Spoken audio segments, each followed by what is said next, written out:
আমি আবার একটা ভিডিও নিয়ে চলে এসেছি তোমাদের সবাইকে শুভ দুপুর। এ দেখো আজকে আমাদের দুপুরে রান্না হয়েছে ফলি মাছের ঝোল করবো, আর আজকে পালং শাকটা হয়েই গেছে। এই দুটো মেনুই আজকে আমাদের দুপুরে, বেশি কিছু না। কড়াইতে তেল দিয়ে দিয়েছি, মাছগুলোকে লবণ হলুদ মাখিয়ে এক এক করে মাছগুলোকে ভেজে ফেলেছি।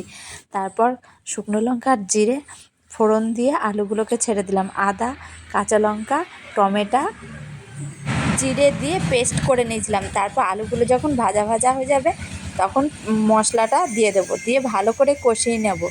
কষিয়ে নিয়ে ওর মধ্যে লবণ হলুদ আর ধনের গুঁড়ো দিয়েছিলাম, দিয়ে কষিয়ে নিয়ে তারপর আমি অল্প করে জল দিয়েছি। ঝোলটা যখন টকবক করে ফুটবে তখন ভাজা মাছগুলো এক এক করে সব দিয়ে দিয়েছি। তারপর এ দেখো ঝোলটা যখন আর একটু বসে আসবে তখন আমি নামিয়ে নেবো। আমার রেডি হয়ে গেছে ফলি মাছের ঝোল।